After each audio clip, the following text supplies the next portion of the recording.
Brilliant. All right, it's Music Monday, so let's get to it. We are going to check in with some new music from a band called King Queen. I spoke with the lead singer, Ina, of King Queen. Let's check it out. Music Monday on AM Buffalo.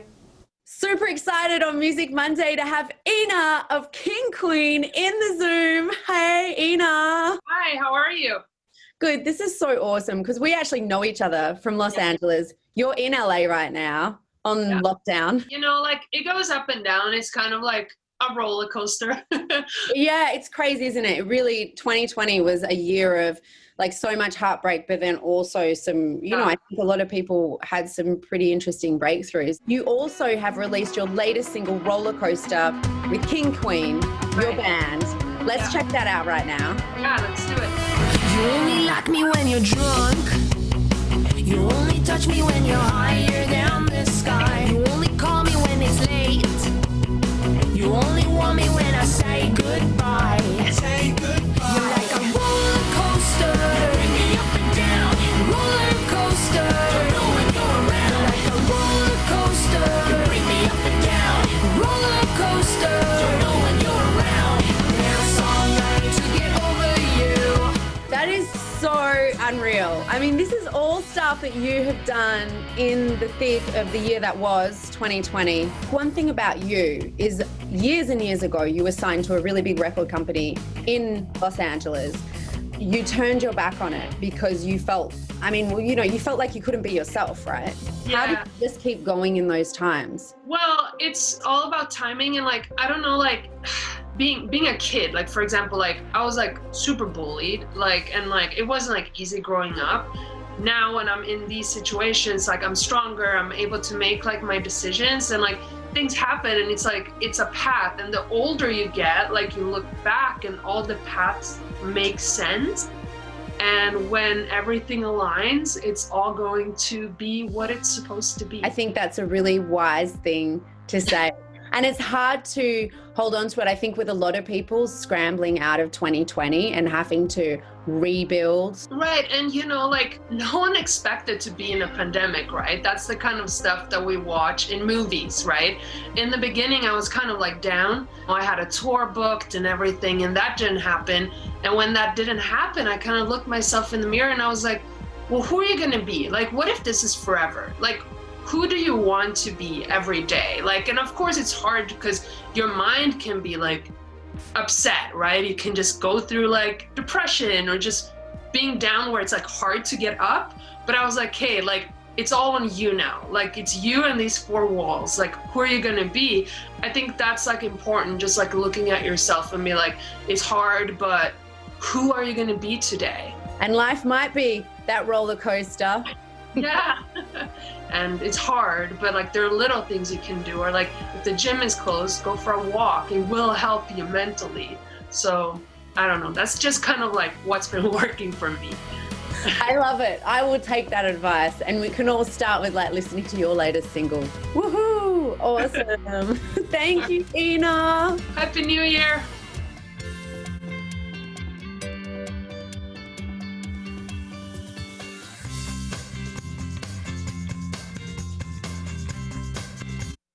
Paula's Donuts, the official breakfast sponsor of AM Buffalo.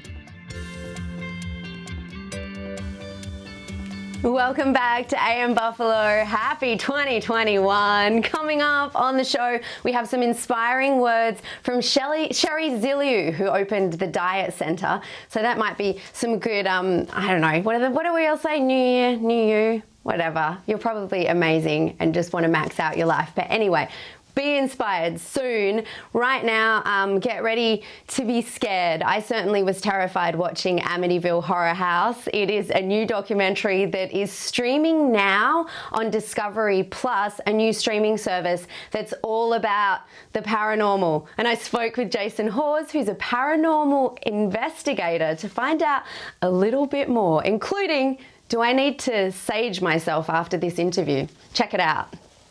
Welcome to AM Buffalo. Jason Hawes, paranormal expert and kind of like a Buffalo boy sort of by default, right? You grew up really close to Buffalo. Yeah, I was born in Canandaigua, and I've got an aunt and uncle, some cousins right in Buffalo. The rest of the family's all through upstate New York. Is this how you got into the paranormal? Because I feel like there's a lot of spirits in Western New York. There's a lot of haunted stuff. Well, there's definitely a lot of haunted stuff, but no, I went from somebody who never really thought about the paranormal to having my own experience. I believe in the paranormal, but I believe most of it can be disproved to some. The paranormal, para is just the Greek word for beyond, so beyond the normal of what we're used to. Which, you know what, I think after watching Amityville Horror House, I was like, how is this possible? Her mother suddenly hears something.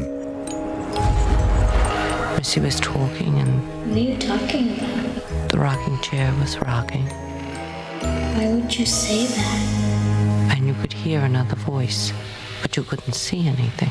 If they're trying to make contact with a child, they'll try to make themselves appear as something that's non-threatening to that child.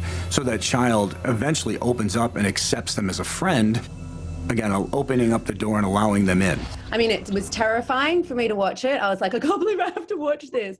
But I was left with, how is it possible? I mean, have you been to the house? Do you think it's real, or is it the people who live there, their imagination? And then how are some people affected more than others? That's a great question. I haven't been to the house. Of course, it's changed hands numerous times. I knew George Lutz when he was alive. I'm still good friends with one of his sons, Chris. But we know the history behind it. In November 13th, 1974, Ronald DeFeo Jr. shot and killed 6 members of his family. And then December 1975, George and Kathy Lutz bought the house and moved in with their 3 children. They lasted 28 days before moving out, claiming that they were being terrorized by paranormal activity and they were in fear for their lives. George has, throughout the years when he was still alive, claimed that those were embellished, which I've been investigating for 30 years. I've never seen activity as they explain it. But they do claim to have experienced a lot of different activity. Now, we need to remember that a home that people have died in, tragic the way they did, the possibility of that energy, that negative energy of that happening, could be trapped within an object that makes up the home, a rock in the foundation, a piece of furniture, something that's there. That energy could be trapped. So the possibility is definitely there. Do I need to sage smudge after this interview? Like, do you have spirits with you? I'm a firm believer that your ability to protect yourself comes from inside you, and you'll see that. I mean, we've got Discovery Plus is going to have over 3,000 hours of paranormal genre. Oh my gosh, I love it. So everything is like paranormal until we kind of understand it better. That's right. It's beyond the normal of what we're used to until we understand it. Thank you so much, Jason. We can see you from now on Discovery Plus. You and all the ghosts. Well, thank you so much for taking the time, and enjoy 2021. Oh my goodness. So that's going to be some spooky viewing for you. Discovery Plus streaming now. Could be some fun or could just completely freak you out. And you know what? I know Jason Hawes said I don't have to sage smudge myself after the interview, but I did get a bundle of sage, for smudging for Christmas. My neighbors know me well. So yeah, I'm totally going to you know what? Ghosts. Oh, scares me so much.